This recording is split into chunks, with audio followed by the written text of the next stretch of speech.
Hello everyone, hope you are doing well. Welcome back to our channel.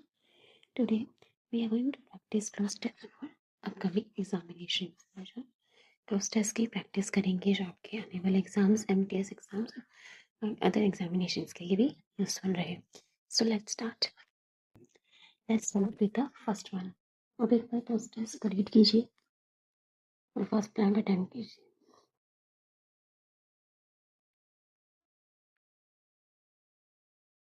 Second, फिर बाद video को pause करके पहले क्रॉस टेस्ट को रीड करके ब्लैंक्स अटेम्प्ट करते हैं and then we will discuss. Third,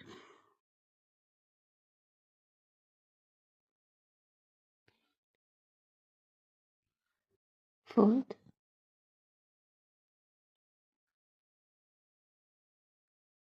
and fifth. ये फ्लोर पर पॉज करके रीड कर लीजिएगा. हम ऊपर रीड कर लेते हैं बस बस. The fact that the veteran period in North Africa have dashed every 21,000 years or so is a big clue about what dashed them variation in Earth's orbits. यहाँ पे ये कहा जा रहा है जो वेटरन पीरियड आता है नॉर्थ अफ्रीका में हर 21,000 सालों में उससे ज़्यादा में जो वर्षा होती है, जो बारिश होती है, जो वेटरन पीरियड आता है जहाँ पे बहुत ज़्यादा रेनफॉल होता है और 21,000 ईयर्स में नॉर्थ अफ्रीका में या उससे ज़्यादा में ये सब क्ल्यू, ये इस बात का एक क्ल्यू है, एक संकेत है अबाउट व्हाट डैश देम. क्या तो फर्स्ट लाइन का आंसर क्या होगा? I found that the wetter period in North Africa have dash every 21,000 year है. 21,000 सालों में ये जो वेटर पीरियड आता है नॉर्थ अफ्रीका में. Ceased, recurved, abated, terminated. Terminate का मतलब तो होता है कुछ एंड करना, कुछ खत्म करना. लेकिन यहाँ लिखा है एवरी 21,000 ईयर. हर 21,000 ईयर्स में जो ये वेटर पीरियड आता है नॉर्थ अफ्रीका में, तो कुछ टर्मिनेट करने की बात तो नहीं हो रही. अबेट का मतलब भी होता है किसी चीज़ को रोकना, स्टॉप करना.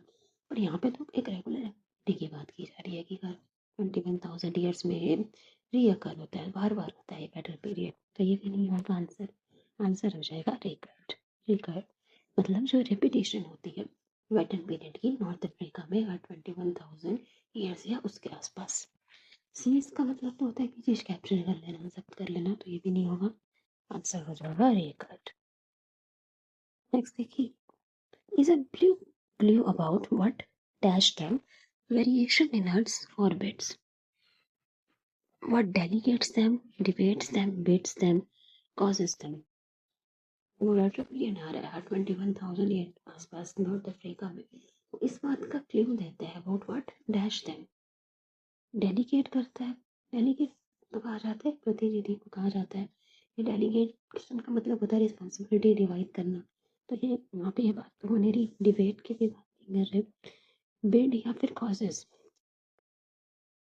यहाँ पे बात की जा रही है कि जो वेटर पीरियड हो रहा है नॉर्थ अफ्रीका में किस वजह से हो रहा है, उसका कारण क्या है. What causes them. आंसर हो जाएगा कॉजेस. What causes them. मैंने यहाँ पे लिखा भी हुआ है वेरिएशन इन अर्थ ऑर्बिट. जो अर्थ की ऑर्बिट में वेरिएशन होते हैं, चेंजेस होते हैं, उस वजह से ये रीअकर हो रहा है वेटर पीरियड नॉर्थ अफ्रीका में. ड्यू टू ग्रेविटेशनल इन्फ्लुएंसेस, यहाँ पे फिर प्रोसेस भी समझाया हुआ है. Gravitational influences from the moon and the other planets in our solar system, the orbit of the earth dash the sun is not constant. क्योंकि gravitational influence है moon की तरफ से, जो ग्रेविटेशनल फोर्स आ रहा है उन बाकी प्लैनेट्स की वजह से हमारे सूर्यमंडल सोलर सिस्टम में जो अर्थ की ऑर्बिट है, अर्थ के आसपास जो ऑर्बिट है, dash the sun is not constant. जो ऑर्बिट सन के पास है वो कांस्टेंट नहीं है, मतलब स्थिर नहीं है. Orbit of the Earth dash the Sun, direct the Sun, straight the Sun, around the Sun या precise the Sun. अर्थ कैसे घूमता है? रिवॉल्व करते हैं ना सन के अराउंड, गोल गोल घूमता है. तो ऑर्बिट क्या होगी? सन के अराउंड होगी. Orbit around the sun. Direct, straight या precisely orbit around the sun is not constant. It has cyclic dash on multi-thousand year time scales. It has cyclic dash. अब यहाँ पे कहा गया है कि कांस्टेंट नहीं है, स्थिर नहीं है। It has cyclic monotonies, variations, consistency, regularities. Consistence, जब चीज कोई कांस्टेंट नहीं है, कंसिस्टेंस मतलब होता है एक जैसा रहना, कंसिस्टेंट रहना किसी चीज का। पर यहाँ पे हमने कहा था नॉट कांस्टेंट, तो जो कांस्टेंट नहीं है तो कंसिस्टेंट नहीं हो सकता। अगर स्थिर नहीं है तो चीज को एक जैसी नहीं रह सकती, तो कंसिस्टेंसी नहीं होगा। मोनोटोनी का मतलब तो होता है बोरिंग, डल, बोरिंग, ये भी नुआंस। रेगुलरिटीज या फिर variations, it has cyclic dash on multi thousand year time scales. हमने कहा ना ऑर्बिट कांस्टेंट नहीं है, एक जैसी नहीं रहती, तो मतलब उसमें चेंजेस होते रहते हैं, बदलाव होते रहते हैं, तो उनको हम क्या कहते हैं? वेरिएशंस। वेरिएशंस का मतलब क्या होता है? चेंजेस, बदलाव होना। नेक्स्ट देखिए last blank. These orbital cycles dash the amount of energy the Earth receives from the Sun. On 100,000 year scales, the shape of the Earth's orbit shift between circular and oval. तो 1 लाख साल के अंतराल में क्या होता है? 1 lakh year cycles में जो अर्थ ऑर्बिट की शेप है वो बदलती रहती है, हम सर्कुलर एंड ओवल, गोलाकार से अंडाकार तक उनकी जो शेप है अर्थ ऑर्बिट की वो चेंज होती रहती है 1 लाख ईयर स्केल्स में। ठीक है। This orbital cycles dash the amount of energy the Earth receives from the Sun. Believe, stretch, return, influence. क्या करेंगे ये अमाउंट ऑफ एनर्जी जो अर्थ से सन रिसीव कर रहा है, जो अर्थ सन से रिसीव कर रहा है एनर्जी, ऑर्बिटल साइकिल उनको क्या करती है? बिलीव करती है, उन पर विश्वास करेंगी। ये तो साइंटिफिक प्रोसेस है, तो बिलीव करेंगे अगर ऑर्बिटल साइकिल, तो उसमें रोल प्ले नहीं कर पाएंगे ना। स्ट्रेच मतलब खींचती है, stretch the amount of energy that is received sun नहीं, return the amount of energy। हम यहाँ पे ऑर्बिट्स का रोल बता रहे हैं, जो सन से एनर्जी मिलती है अर्थ को, तो उसके ऑर्बिट कैसे इफेक्ट कर रही है, उनका क्या रोल रहता है उसमें। तो रिटर्न भी नहीं, आंसर हो जाएगा influence. This orbital cycles influence the amount of energy earth receives from the sun. उसको इन्फ्लुएंस करती है, इफेक्ट करती है, उस पर क्या प्रभाव डालती है। ठीक है, एक बार हम सारे आंसर देख लेते हैं। The fact that the wetter periods in North Africa every यहाँ पे फर्स्ट का आंसर था reoccurred, कि ये फैक्ट है कि जो वेटर पीरियड होता है, जो वर्षा का काल आता है और 21,000 सालों के अंतराल में या उससे ज़्यादा में नॉर्थ अफ्रीका में, ये सब भी clue about what causes them. Second का आंसर कॉजेज क्लू देता है कि किस कारण से होता है, इनकी वजह क्या है, कॉज क्या है। वो है वेरिएशन इन अर्थ ऑर्बिट्स, अर्थ के ऑर्बिट में आने वाले changes due to gravitational influences from the moon and other planets in our solar system. The orbit of the earth around the sun is not constant. जो orbit है सन की, अर्थ की सन के around, सन के आसपास रिवॉल्व करता है, चक्कर लगाता है, तो जो ऑर्बिट है अर्थ की सन के अराउंड वो कांस्टेंट नहीं रहती, मतलब स्थिर नहीं रहती। इट हैज साइक्लिक वेरिएशंस, अगर वो कांस्टेंट नहीं है तो मतलब उसमें चेंजेस होते रहते हैं, बदलाव आते रहते हैं, तो फोर्थ का आंसर था variations. These orbital cycles influence the amount of energy the Earth receives from the Sun. तो ये जो ऑर्बिटल साइकिल्स हैं, ये इन्फ्लुएंस करते हैं, प्रभाव डालते हैं उस एनर्जी पे जो अर्थ को सन से मिलती है। On 100,000 years scales, the shape of the Earth orbits shift between circular and oval. और हर 1 लाख ईयर के गैप में जो है 1 लाख ईयर टाइम स्केल्स में अर्थ की ऑर्बिट की शेप बदलती रहती है, सर्कुलर से ओवल, गोलाकार से अंडाकार। चलिए, तो ये सारे पैसेज में प्रोफेसर ने किस चीज़ की गई है? ग्रेविटेशनल फोर्स के बारे में, ऑर्बिट्स के स्पेशली यहाँ पे रोल बताया गया है। ऑर्बिट जो है कि वो कैसे इन्फ्लुएंस करते हैं उसके एटमॉस्फेयर को, उसके बारे में ही यहाँ पे मेनली बात की गई है। So I hope you understand. Thank you. First का आंसर ए करता, second causes, third around, fourth variations and fifth influence. चलिए नेक्स्ट क्लोज टेस्ट पे मूव करते हैं। इसको रीड कीजिए और डन कीजिए।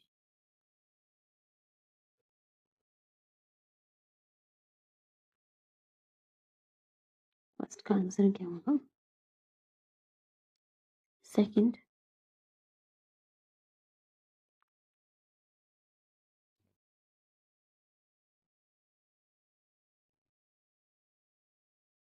थर्ड,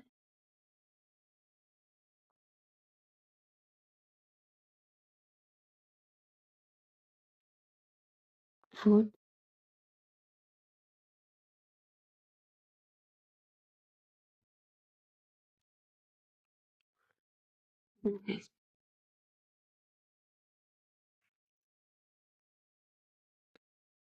चलिए अब हम इसको अटेम्प्ट कर लेते हैं।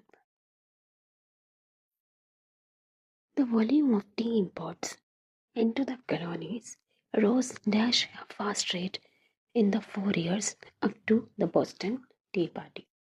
तो जो वॉल्यूम है टी इम्पोर्ट्स कॉलोनीज में जो टी का इम्पोर्ट होता है, जो आयात होता है, rose dash a fast rate, rose about, off, beside या फिर at. Rose about a fast rate होगा, नहीं, rose off a fast rate. Beside का मतलब तो होता है बगल में, तो ये भी नहीं हो सकता आंसर। जब भी हम रेट की बात करते हैं तो हम एट पोजीशन का यूज़ करते हैं। प्राइस रेट की जब बात करें तो आंसर हो जाएगा rate. At rose at a fast rate in the first 4 years, dash up to the Boston Tea Party, following, lagging, leading, trailing। देखो लैगिंग का मतलब क्या होता है? लैगिंग का मतलब होता है पीछे रह जाना, लैगिंग बिहाइंड, पीछे रह जाना। लीडिंग मतलब लीड करना, और ट्रेलिंग का मतलब ये होता है पीछे पीछे आना, पीछा करना, उससे रिलेटेड है।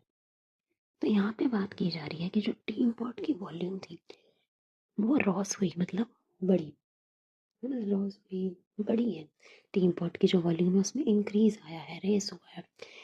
तो यहाँ पे क्या आना चाहिए वर्ड? लैगिंग तो हो नहीं सकता, लैगिंग का मतलब तो होता है पीछे रह जाना। ट्रेलिंग का मतलब भी पीछे पीछे करना। फॉलो का मतलब भी होता है अगला पीछा करना, फॉलोइंग करना। यहाँ पे हम बात कर रहे हैं कि जो टी इम्पोर्ट्स की वॉल्यूम है उसमें इंक्रीज हुआ है, राइज हुआ है। तो यहाँ पे बात हो जाएगी लीडिंग। एक पॉजिटिव वर्ड चाहिए ना हमें, क्योंकि टी इम्पोर्ट्स की जो वॉल्यूम है वो इंक्रीज हो रही है, वो बढ़ रही है, घट बढ़ रही है, तो लीडिंग आंसर आ जाएगा। नेक्स्ट देखिए,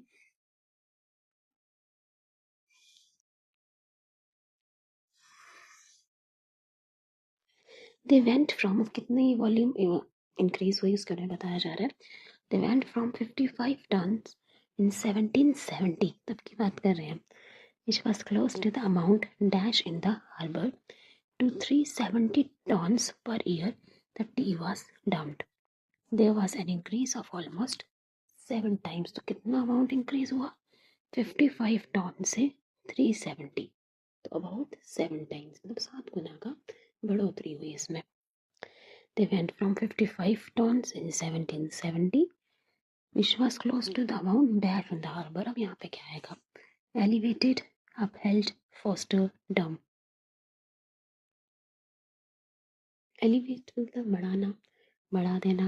अपहेल्ड का मतलब होता है कोई चीज़ को बनाए रखना। फोस्टर का मतलब ग्रोथ, डेवलपमेंट से रिलेटेड है। और डम का मतलब फेंक देना। तो ये आंसर होगा यहाँ पे, which was close to the amount dash in the harbor।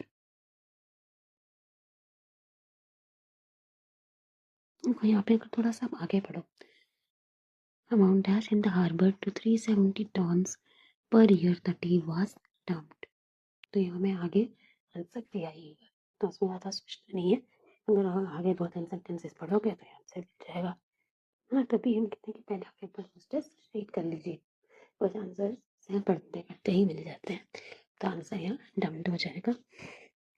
Next देखिए, there was an increase of almost 7 times the population of the colonies was about 2 million people in 1770।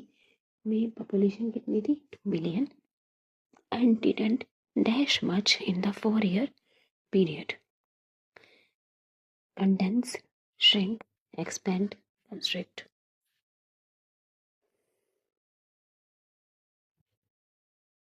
क्या होगा यहाँ पे?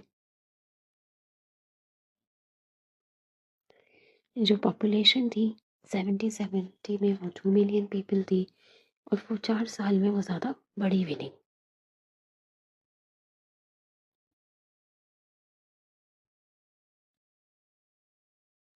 आंसर यहाँ हो जाएगा expand. Expand, didn't expand much in the 4-year period। अगर इसमें कंफ्यूजन है तो थोड़ा आगे देखिए।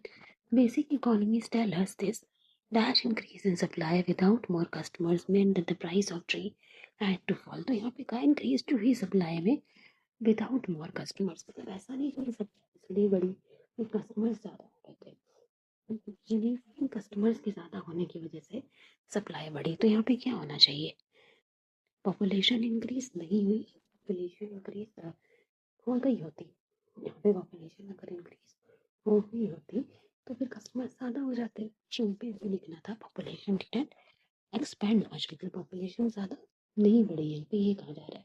अगर पॉपुलेशन ज़्यादा बढ़ गई होती तो कस्टमर ज़्यादा हो गए होते ना, लेकिन आगे क्या गया, विदाउट मोर कस्टमर्स की कस्टमर ज़्यादा नहीं हुए तो मतलब पॉपुलेशन एक्सपेंड नहीं की। आंसर रहेगा एक्सपेंड। चलिए नेक्स्ट देखिए। Basic economist tell us the stash increase in supply without more customers meant the price of tree had to fall। जो इंक्रीज हुआ सप्लाई में, सप्लाई तो इंक्रीज हो गई लेकिन कस्टमर ज़्यादा नहीं थे, तो इस वजह से जो प्राइस था वो कहीं ना कहीं गिरा होगा। So this dash increase in supply, dramatic, understated, mundane, dull.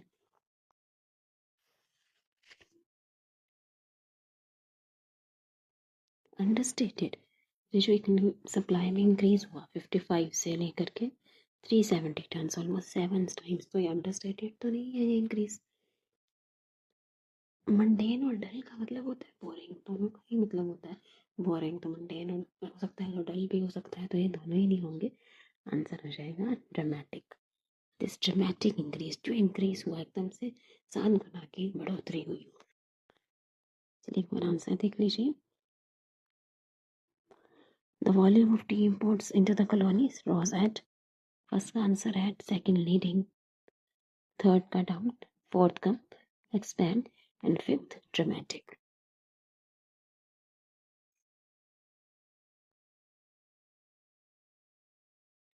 Thank you everybody. Thanks for watching.